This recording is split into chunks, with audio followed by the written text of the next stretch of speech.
자, 우리 옆 사람과 인사하겠습니다. 오늘 이렇게 한번 인사해 볼까요? 당신은 다른 사람입니다. 우리는 다른 사람입니다. 이름도 달라요, 성도 달라요, 얼굴도 달라요.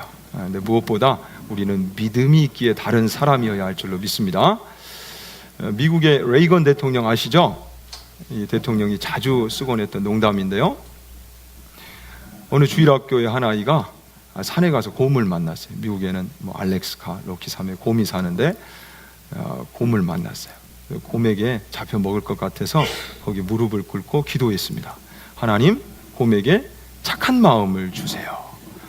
좋은 마음을 주세요. 겸손한 마음을 주세요. 이렇게 기도하고 눈을 떠보니까 정말 곰이 겸손하게 무릎을 꿇고 함께 기도하고 있는 거예요. 참 감사하죠. 그런데 이 곰은 어떤 기도를 드렸을까요? 식사 기도를 드렸답니다. 같은 기도인데 다른 기도죠. 다르다라는 말은 두 가지 의미에서 사용되다고 말씀을 드렸습니다. 비교의 대상이 다르다, 같지 않다, 구별의 측면에서 다르다. 또한 남다르다, 보통의 것보다 두드러진 데가 있다, 성숙의 차원에서 또 다르다라는 의미를 씁니다. 또 이와 비슷한 또 단어 중에 틀리다라는 단어가 있는데, 틀리다는, 다르다는 같지 않다 이런 의미지만 틀리다는 옳지 않다, 맞지 않다 이런 의미죠. 우리 하나님 보시기에 우리는 틀린 믿음의 소유자가 아니라 다른 믿음의 소유자가 되어야 할 줄로 믿습니다. 구별된 사람들. 갈렙은 우리 하나님 앞에서 그러한 다른 믿음의 소유자가 됐어요. 24절, 오늘 핵심이 되는 24절 함께 읽도록 하겠습니다. 그러나 내 종 갈렙은 그 마음이 그들과 달라서 나를 온전히 따랐은즉 그가 갔던 땅으로 내가 그를 인도하여 드리리니 그의 자손이 그 땅을 차지하리라. 그러나 내 종 갈렙은 그 마음이 그들과 달랐다는 것이죠. 나를 온전히 따랐은즉. 이러한 모습이 하나님 앞에 다른 이스라엘 백성들과 달랐습니다. 다른 모습으로 보여졌습니다. 오늘 본문의 배경이 되는 가나안 정탐 사건에 대해서 잠깐 살펴보고 가겠는데요. 여호와 하나님은 이스라엘을 나라되게 하시기 위해 출애굽시키셔서 그 민족을 이루시고, 또한 신의 산에서 법을 주셨습니다. 그리고 이 민족이 머물 땅을 이제 마침내 주시죠. 출애굽 이후 2년 만에 신의 산을 떠나서 이들이 바란 광야 가데스 바네아에 이르게 되는데, 하나님께서 약속하신 그 땅이 바로 코앞입니다. 들어가면 되는 거예요. 근데 12 정탐꾼을 보내기로 했죠. 물론 민수기 13장 서두에는 하나님께서 이를 지시하셨다 하지만 이건 결과론적인 측면에서 살펴본 것이고, 훗날 이 사건을 신명기 1장에서 조명할 때는 이들이 모세에게 이것을 요청했다, 제안했다라고 이야기를 하고 있습니다. 너희가 다 내 앞으로 나와 말하기를 우리가 사람을 우리보다 먼저 보내어 우리를 위하여 그 땅을 정탐하고. 그 땅이 이제 코앞이에요. 이스라엘 백성들이 얼마나 축제 분위기였겠어요. 흥분됐겠죠. 기대감이 충만했겠죠. 그러나 이러한 기쁨과 기대는 그리 오래가지 못했습니다. 왜냐하면 이 땅을 정탐하고 온 12명의 정탐꾼들의 보고가 상반되었기 때문입니다. 여러분들이 잘 아신 대로 10명의 정탐꾼은 어떤 보고를 가지고 왔어요? 두려움과 불신의 보고를 가지고 왔어요. 갈렙과 여호수아는 그런데 믿음의 보고를 가지고 왔어요. 참 신기하죠. 같은 땅을 두고서도 어쩌면 이렇게 정반대의 보고를 할 수 있을까? 특별히 10 정탐꾼의 보고 안에는 이 땅을 차지할 수 없어요, 정복할 수 없어요. 그 장애물의 요소 중에 요소가 됐던 것이 바로 아낙 자손이었어요. 거인족들, 네피림의 후손이다라고 표현하고 있는데, 사실 네피림은 노아 시대 때도 명성을 떨쳤던 그러한 족속이잖아요. 거인 족속이기 때문에 그러나 홍수 심판 때 노아와 노아의 가족들만 살아남았기에 아마 이 네피림도 멸절되었을 것입니다. 근데 워낙 안악자손이 크기 때문에 네피림의 후손이다 이렇게 표현하고 있어요. 그러면서 이 10명의 정탐꾼들이 뭐라 이야기하냐면 우리는 그들 앞에 스스로 뭐와 같다? 메뚜기와 같다. 여러분들 메뚜기 아세요? 메뚜기 드셔보셨나요? 우리 맛있어요. 그렇죠. 맛있습니다. 맛난 먹잇감이죠. 안악자손들 앞에서 우리가 그들의 먹잇감이다 이렇게 표현하고 있는 것입니다. 이와 반대로 그러나 갈렙과 여호수아는 아니다. 오히려 안악자손이 우리들의 먹잇감이다. 개역 한글판에는 우리의 밥이다 이렇게 소개하고 있습니다. 그 시대 최고의 강대국이었던 애굽으로부터 우리를 구원해내신 하나님이 계시는데 어찌 우리가 그들의 밥이 되겠느냐. 이러한 약속과 하나님을 향한 신뢰를 그들이 표현하고 있습니다. 그런데 더 큰 문제는 이 상반된 두 보고를 이제 가데스 바네아에 머물고 있었던 이스라엘 백성들이 누구의 보고를 선택하느냐에 있습니다. 누구의 보고를 그들이 받아들였죠? 10명의 이 정탐꾼들의 보고를, 그 불신의 보고, 두려움의 보고를 그들이 받고야 말았습니다. 결국 이러한 믿음 없음 때문에 그들은 큰 심판을 당하게 되죠. 우리가 애굽 땅에서 죽었거나 이 광야에서 죽었으면 좋았을 것을 어찌하여 여호와가 우리를 그 땅으로 인도하여 칼에 쓰러지게 하려 하는가?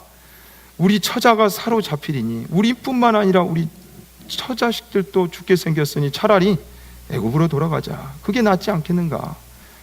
그래서 모세도 아웃시키고 우리 새로운 지휘관 뽑자. 돌아가자. 이렇게 고백하고 있습니다. 이제 이런 불만들이 점차 커지니까 온 회중이 돌을 집어가지고 그 믿음의 보고를 했던, 다른 보고를 했던 갈렙과 여호수아를 죽이려고 이제 듭니다.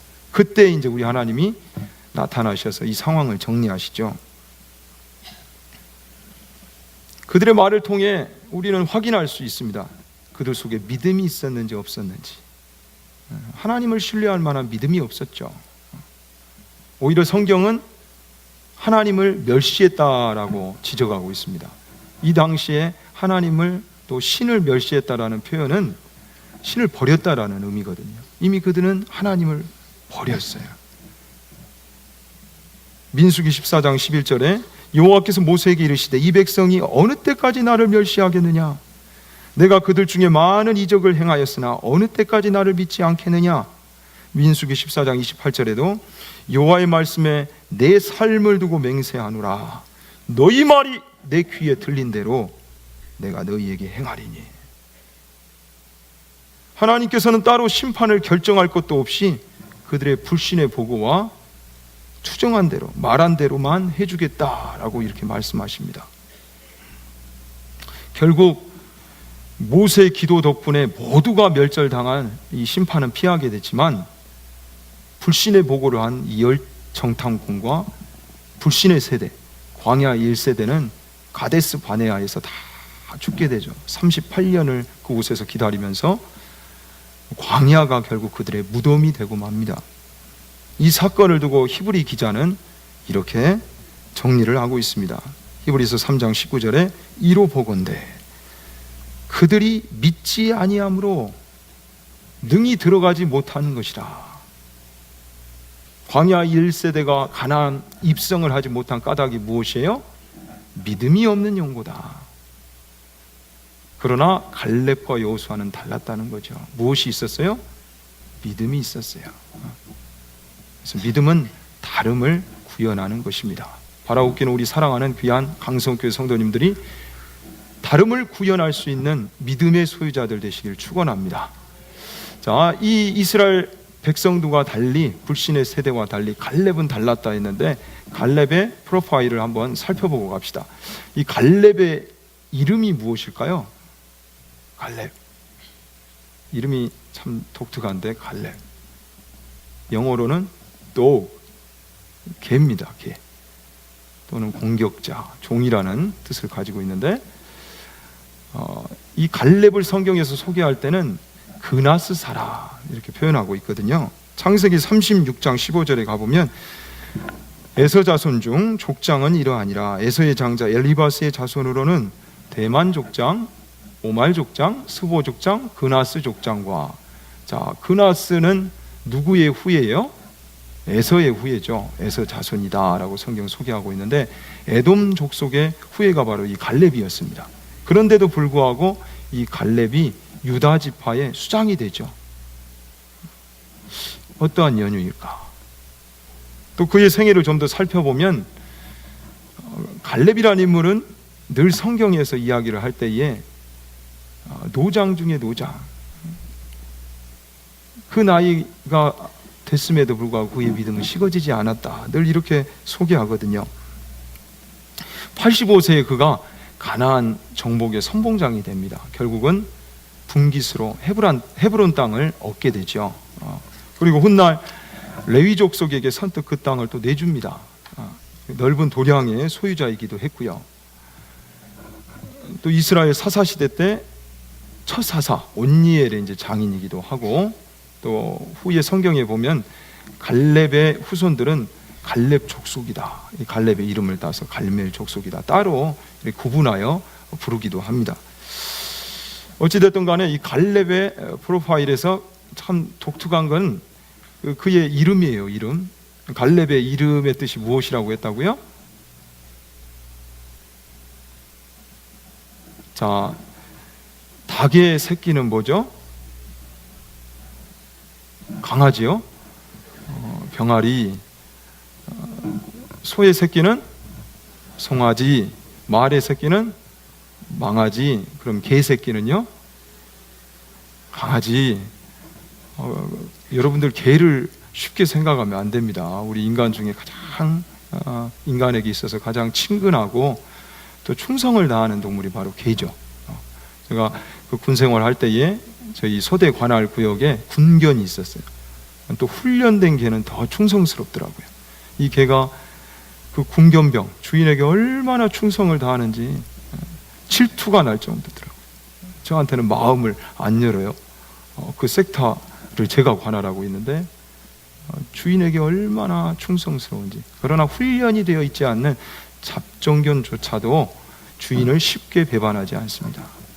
하나님께서 그러나 내 종 갈렙은 이렇게 소개하실 때 얼마나 뿌듯하셨을까요? 갈렙은 다르다는 것이죠. 그러나 내 종 아무개는 이렇게 구별되이 소개할 수 있는 하나님의 사람들 되어지기를 축원합니다. 정말 우리 한 사람, 각 사람을 우리 하나님이 평가하시고 소개하실 때, 그러나 내 딸 아무개는, 그러나 내 아들 아무개는, 이렇게 소개할 수 있는 그런 사람, 그런 믿음의 사람. 갈렙은 언제나 우리 하나님 앞에 그런 인물이었습니다. 나이가 들어도 시간이 흘러도 그에게는 변하지 않은 일관성 있는 믿음이 있었어요. 또한 하나님을 신뢰하기에 하나님의 말씀을 또 신뢰하는 그런 믿음의 소유자였습니다. 여호수아 14장 10절 12절에 보니 여호와께서 말씀하신 대로 나를 생존하게 하셨나이다. 오늘 내가 85세로 돼. 그날에 여호와께서 말씀하신 이 산지를 지금 내게 주소서. 당신도 그날에 들으셨거니와 그곳에는 아낙 사람이 있고 그 성읍들은 크고 견고할지라도 여호와께서 나와 함께 하시면, 하나님께서 나와 함께 하시면 내가 여호와께서 말씀하신 대로 그들을 쫓아내리이다. 갈렙에게는요, 이 여호와 하나님을 향한, 또 그분의 말씀을 향한 절대적인 신뢰가 있었습니다. 아무리 내 앞에 큰 문제가 산재 있을지라도 하나님은 이 문제보다 언제나 크신 분이십니다. 나를 자녀 삼으시고 나를 인도하신, 오늘 또 하나님의 자녀기에 세상과는 구별된 사랑과 은혜를 내 인생에 쏟고 계시는데 그 하나님은 다른 분이십니다. 나도 우리 하나님의 자녀답게 다르게 살고 싶습니다. 이런 고백으로 살았던 사람이 바로 갈렙이었습니다. 우리는 이 갈렙의 믿음을 통하여서 한 가지 중요한 사실을 짚고 가야 되는데요, 열 정탐꾼들의 보고가 사실은 거짓 보고가 아니었죠. 그 땅에 거인들 살았습니다. 후에 보면 골리앗도 등장하고 이런 거인들이 살았던 지역이 맞아요. 그러나 성경은 그럼에도 불구하고 또 그 보고가 믿음의 보고는 아니었다, 이렇게 평가합니다. 불평할 만해서 불평하고, 미워할 만해서 미워하고, 사랑할 만해서 사랑하고, 원망할 만해서 원망하는 삶으로는 다름을 구현할 수 없다라는 것이죠. 이것을 뛰어넘어야 한다는 겁니다. 믿음이 있기에, 안악자손을 넘어 하나님을 보기에 이 문제와 장애물을 뛰어넘어야 한다라고 지금 우리 하나님께서 우리를 두드리고 계시는 거예요. 문제만 집착하지 말아라. 네 뒤에는 내가 있다. 나를 믿고 나를 신뢰하고 한번 따라와 봐라. 사랑하는 우리 귀한 성도님들 안에 이 믿음이 있기를 축원합니다. 자, 갈렙이라는 인물을 좀 더 살펴보도록 하겠습니다. 22절에서 23절에 보니 오늘 본문에, 그러나 갈렙과 다르게 다른 이스라엘 민족들은 10번이나 나를 시험하고 하나님을 시험했다는 거예요. 그리고 내 목소리를 청종하지 아니한 사람들이었다. 하나님의 말씀을 청종하지 않는 겁니다. 또한 나를 멸시하는 사람이었다. 신에게 멸시라는 뜻을 사용한다는 것은 신을 버렸다라는 의미라고 말씀드렸죠. 그들은 하나님을 버렸습니다. 그러나 갈렙은 하나님을 버리지 않았습니다. 오히려 끝까지 포기하지 않고 그 하나님을 따라갔어요. 그래서 갈렙을 향한 하나님의 평가가 24절에, 그러나 내 종 갈렙은 그 마음이 그들과 달라서 나를 온전히 따랐은즉. 믿음이 다르다라는 의미를 오늘 이 갈렙을 향한 하나님의 평가에서 두 가지 포인트로 한번 살펴보기를 원합니다. 먼저는 그 마음이 그들과 달랐다. 사실 여기서 마음이라는 단어는 루하흐, 영이라는 단어입니다. 하나님 보실 때 이미 갈렙은 존재가 다른 사람이었던 거예요. 다른 종류의 사람이었기에 같은 상황을 보고도 다른 반응과 다른 보고를 할 수 있었다라는 것이죠. 로마서 8장 14절에 무릇 하나님의 영으로 인도함을 받는 그들은 곧 하나님의 아들이라. 성령이 친히 우리의 영과 더불어 우리가 하나님의 자녀인 것을 증언하시나니. 갈렙이 하나님 편에 섰던 것은, 믿음으로 섰던 것은 불신과 두려움의 영에 사로잡힌 것이 아니라 바로 이 하나님의 영에 이끌림을 받아 살았다라는 거예요. 예수를 이제 믿고 나면 우리가 하나님의 자녀가 됩니다. 영이 다른 사람이 되는 거예요. 우리는 각 사람을 이제 교회에 와서 호칭할 때 어묵의 성도님 이렇게 이제 부르잖아요. 거룩할 성의 무리도자. 우리가 서두에 인사를 서로 주고받은 대로 당신은 다른 사람입니다. 거룩하다가 성경에는 늘 구별되다라는 뜻이거든요. 당신은 다른 사람입니다. 우린 다른 사람들입니다. 이런 고백으로 불리어지고 있는 사람들답게 그렇게 살아야 하는 것이죠. 성도라면 성도다울 때, 교회라면 교회다울 때 아름다운 것입니다. 갈렙에게 이것을 지키고자 하고 하나님의 자녀답게 살고자 하는 그 몸부림이 있었다라는 거예요. 두 번째, 그를 향한 또 평가가 하나님을 온전히 따랐다. 하나님을 온전히 따랐다. 갈렙을 향한 성경의 평가에는 늘 온전이라는 단어가 등장합니다. 신명기 1장 36절에 오직 여분네 아들 갈렙은 온전히 여호와께 순종하였은즉. 민수기 32장 12절 그러나 그나스 사람 여분네의 아들 갈렙과 눈의 아들 여호수아는 여호와를 온전히 따랐느니라. 여호수아 14장 14절에 헤브론이 그니스 사람 여분네의 아들 갈렙의 기업이 되어 오늘까지 이르렀으니 이는 그가 이스라엘의 하나님 여호와를 온전히 좇았습니다. 특별히 여기서 온전이라는 뜻은요, 채워지다, 충만하다 이런 뜻입니다. 이번 금요 기도회 때 어느 한 사람을 온전히 사랑한다, 이 의미가 80%를 사랑해요. 얼마나 많이 사랑해요? 그런데 20%는 다른 사람을 사랑해요. 그렇게 결혼했어요. 이거 문제가 있는 거예요? 문제가 없는 거예요? 그건 온전히가 아니죠. 온전히 하나님을 따랐다, 이 말은 하나님을 따름에 있어. 그는 자기를 내세우지 않고 늘 우리 하나님을 앞에 세우셨다라는 겁니다. 세웠다라는 겁니다. 그리고 그 하나님을 따르는 모습이 남달랐다, 충만했다, 이런 의미입니다. 하나님의 말씀을 내 인생 앞에 놓고 100% 순종하고자 몸부림을 쳤던 그 모습이 우리 하나님 앞에 구별되고 성숙하게 보였던 거예요. 참 너는 다르구나. 온 이스라엘 백성들이 다 이렇게 나를 시험하고 믿지 않고 신뢰하지 않는데 너는 왜 이렇게 나를 따르니? 그의 이름처럼 하나님 앞에 충성되게 살다 간 인물이 바로 이 갈렙이었습니다. 바라옵기는 우리 사랑하는 강성교회 귀한 성도님들의 삶에도 하나님 보시기에 갈렙처럼 하나님을 온전히 따르는 구별되고 성숙한 믿음이 있기를 축원합니다.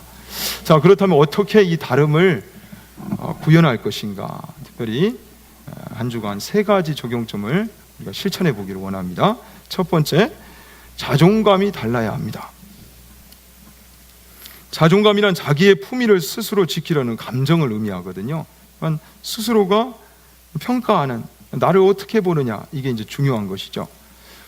루터가 종교개혁을 할 당시에 꿈을 꿨는데 사단이 꿈에 나타나서 루터의 죄 목록을 쭉 펼쳤다고 그러죠. 네가 이런 죄인인데 무슨 종교개혁이야, 이러면서 참소하고 나왔어요. 제가 이 꿈을 들어서 그런지 예수님을 처음 인격적으로 영접할 당시에 그 루터를 찾아갔던 그분께서 저를 찾아오셨습니다. 저의 죄 목록도 쫙 펼치더니 진짜 많더라고요. 저는 어릴 때 너무 부자돼가지고 사건들을 많이 이뤄냈어요. 언젠가는 버스도 한번 뒤집고 또 전화국을 쳐들어가지고 코드를 다 빼버린 바람에 그냥 그 지역의 전화가 다 불통이 되는 그런 사건도 있었습니다. 이미 말씀을 드린 대로 그 절간에 그거 다 갖다가 맛있게 먹은 죄 다 우리 하나님 앞에 회개했습니다. 그런데 사단은 참소하는 거예요. 이 죄, 네 죄 맞잖아. 너 죄인이잖아. 무슨 하나님의 자녀야. 그런데 그때 이제 예수님을 만난 감격이 있었기 때문에 그래, 그 죄 내 죄 맞다. 그러나 그 수많은 죄를 위해서 죽어주신, 나를 위해 죽어주신 예수님을 보지는 못하느냐.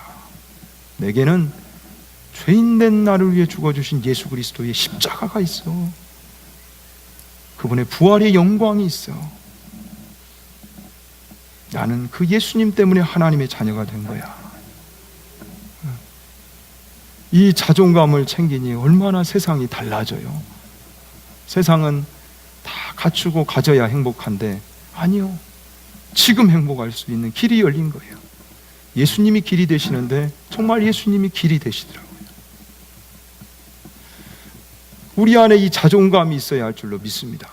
영적 열등의식에 사로잡혀서 살아가는 모습들 다 이 시간 내려놓으십시오. 하나님은 여러분들을 자녀로 보십니다. 자녀에게 합당한 사랑을 주시기를 원하시고 자녀에게 합당한 은혜 주시기를 원하십니다. 그 마음으로 여러분을 바라보십시오. 세상 모든 사람이 다 나를 위해 손가락질 할지라도 나를 위해 죽어주신 예수 그리스도를 바라보면서 일어나십시오. 그 사랑으로 하나님이 이 세상을 처음 창조하실 때에 보시기에 심히 좋으셨다. 그 형상을 회복해 가십시오. 이 사랑을 해본 사람만이 내 주변에 있는 사람들을 온전히 사랑할 수가 있습니다. 내 가정에서, 직장에서, 사업터에서, 또한 구역에서, 교회에서 이 사랑을 나눌 수 있게 됩니다. 당신은 소중한 사람입니다. 하나님을 만나면, 그 사랑을 만나면 달라질 수 있습니다. 제가 전도도요, 이전에는 사정하는 전도였어요. 제발 예수님 한 번만 믿어주세요. 그런데 하나님이 자존감을 바꾸시고 또 정체성을 달리하시면서 그런 전도 내려놨습니다. 오히려 자부심 속에 전도할 때 전도 열매는 더 크더라고요. 우리는 이 이파리 하나도 만들지를 못합니다. 그리고 이 속에 생명을 넣는 일은 더더욱 못합니다. 그런데 이게 발전을 통해서 왔다고요? 원숭이로부터 사람이 왔다고요? 아닌 것 같습니다. 닭이냐 달걀이냐, 이 쉬운 질문도 세상 밖에서는 정답을 쉽게 표현하지 못합니다. 그러나 성경을 보니 하나님이 이 세상을 창조하셨고 각기 종류대로 지으셨습니다. 원숭이는 원숭이대로 지으셨기 때문에 원숭이에서 사람이 되는 것이 아니라 원숭이는 또 원숭이를 낳습니다. 사람은 사람을 낳습니다. 이 우주를 창조하신 그 하나님이 너무 사랑하셔서 오늘 아무개를 찾고 계세요. 그 사랑하는 마음 때문에 최고의 것을 사랑의 의미로 내어놓습니다. 부끄럽지 않는 복음입니다. 그런 자부심으로 소개할 때 참 너무 좋더라고요. 두 번째, 우리의 예배가 달라져야 할 줄로 믿습니다. 예배의 성공자가 인생의 성공자이다. 이 말에 어떻게 동의하십니까? 그렇다면 성공적인 예배는 어떤 예배일까요? 성공적인 예배는 하나님께서 받으시는 예배인 줄로 믿습니다. 아벨과 아벨의 제물을 받으셨듯이 하나님이 받으시는 예배. 그런데 하나님이 받으시는 예배는 특별히 준비된 예배입니다. 구약에서도 레위기 1장 3절에 그 예물이 소의 번제이며 흠없는 수컷으로 회막문에서 여호와 앞에 기쁘게 받으시도록 드릴지니라. 흠없는 수컷으로 준비해야 한다는 것이죠. 흠없는 것을 찾아야 하는 것입니다. 준비된 제사를 우리 하나님 받으십니다.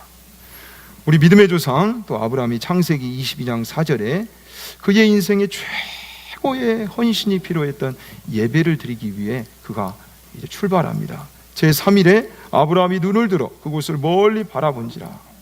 100세에 얻은 아들 이삭, 약속의 아들. 그런데 그 이삭을 번제로 드리라는 거예요. 그 모리아 산을 향해 예배의 그 현장을 아브라함이 지금 바라보고 가는 겁니다. 눈을 들어 그곳을 멀리 바라본지라.